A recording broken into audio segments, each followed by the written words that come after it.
In the dead of winter, when Mississippi's cold breath whispers through bare branches and shadows grow long like fingers reaching for the innocent, evil found its way to a girl who dared to dream.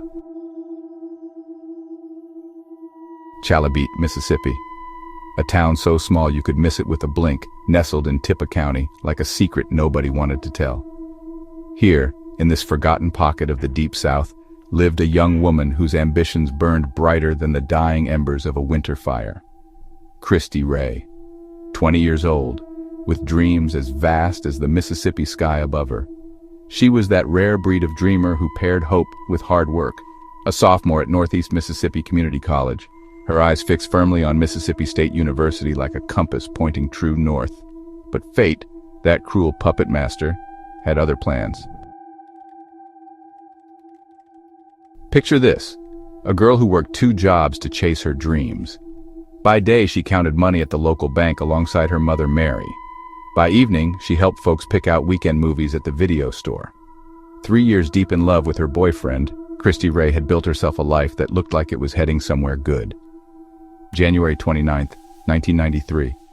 A Friday that would forever be etched in blood and sorrow. At 5:15 p.m., as the winter sun began its descent into darkness, Kristy and her mother Mary clocked out of the bank. 2 women, bound by blood and dreams, saying goodbye without knowing it would be forever. See you at home, her voice carrying on the cold air like a prayer that would never be answered. Mary went to check on her aging father. Kristy drove home to their quiet house, planning to freshen up for another evening with her boyfriend. Normal, routine, safe, or so she thought. At 6:45 p.m., Mary's call home rang into empty air. 15 minutes later, she pulled into her driveway to find a scene that would haunt her for the rest of her days. Kristy's car, gone. Kristy's bedroom window screen sliced open like a wound. Kristy's room chaos incarnate, belongings scattered like broken promises. And there, on the table like a snake coiled and ready to strike, a ransom note demanding $15,000 for her daughter's life. Mary's world just collapsed in that moment. She called the boyfriend, nothing. She called the video store, silence. Then, with trembling fingers, she dialed those 3 numbers that, honestly, every parent prays they'll never have to use. 911. The police arrived to find what Mary already knew deep in her bones. This wasn't a runaway situation. This was something far darker. Something that crawled right out of nightmares and into their quiet Mississippi town. The forced entry told a story written in violence. Someone had come for Kristy Ray, and they had taken her into the night like a wolf, stealing away a lamb. 24 hours, that's all it took for hope to die. Under a pile of leaves in a wooded area, like autumn's cruel joke, they found her. Kristy Ray, the girl who dreamed of Mississippi State, lay bound and broken. Handcuffs bit into her wrists behind her back. A gag silenced the voice that once spoke of dreams and tomorrow. Her pants pulled down, her dignity stolen. The autopsy would reveal the full horror. Assaulted, followed by a single, precise stab wound that punctured her heart and left lung. Just one thrust of cold steel that ended a lifetime of possibilities. But evil, like smoke, leaves traces. Miles away, in another family's attic, fate played its hand once more. Charles Crawford's family found something that made their blood run cold. A ransom letter identical to the one that had shattered the Ray household. Charles Crawford. A name already whispered in courthouse halls, a man facing trial for aggravated assault and rape. Now, with this discovery, he became the prime suspect in something far worse. The family did what decent people do. They called Crawford's attorney, who called the police. The net was tightening around a monster.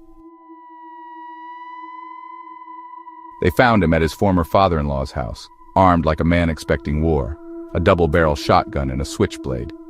Tools of intimidation wielded by hands that had already taken too much. At first, Crawford danced around the truth like a man walking on broken glass. Don't know her, never seen her. But truth has a way of clawing its way to the surface, and under persistent questioning, Charles Crawford's facade crumbled like a house built on sand. She's not alive, he finally admitted, the words falling from his lips like stones into still water. Crawford's story unfolded like a nightmare given voice. He claimed his mother had dropped him near a barn on the morning of January 29th. said he was going hunting to clear his head before his upcoming trial. For a month, he'd been stockpiling supplies at that barn. Food, water, preparing for what? Only he knew. Then came the blackouts, he claimed. Convenient gaps in memory that somehow led to breaking into Kristy's house. Somehow led to her death. The barn wasn't far from where they found her body. In that place of shadows and secrets, Crawford held Kristy Ray in her final hours. Science doesn't lie the way people do. Hair samples from the barn matched Kristy's DNA. Pubic hair found on her clothing matched Crawford's. A vaginal swab sealed his fate with forensic certainty. The evidence painted a picture clear as Mississippi mud after rain. Charles Crawford was guilty of unspeakable evil. In April 1994, justice spoke with a firm voice. Capital murder, rape, burglary, sexual battery, guilty on all counts. The sentence death by lethal injection. His defense tried to claim insanity, but the jury saw through that desperate gambit. For his previous crimes, that aggravated assault and rape he was supposed to stand trial for, they added 66 years in prison like salt in an already fatal wound. More than 26 years have passed since that cold January night when evil came calling in Chalybeate, Mississippi. Charles Crawford sits on death row at Mississippi State Penitentiary in Sunflower County, his appeals falling on deaf ears, his fate sealed by his own monstrous choices. Kristy Ray never made it to Mississippi State University. She never got to see what her dreams might have become. But her story lives on, a reminder that evil can strike anywhere, anytime, turning ordinary Friday evenings into unforgettable tragedies.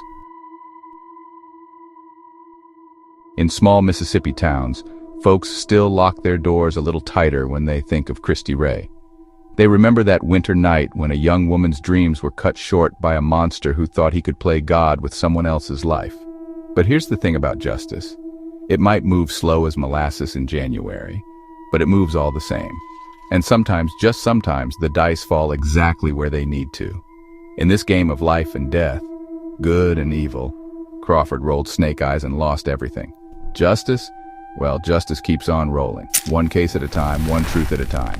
Until next time, catch the dice, they rollin'.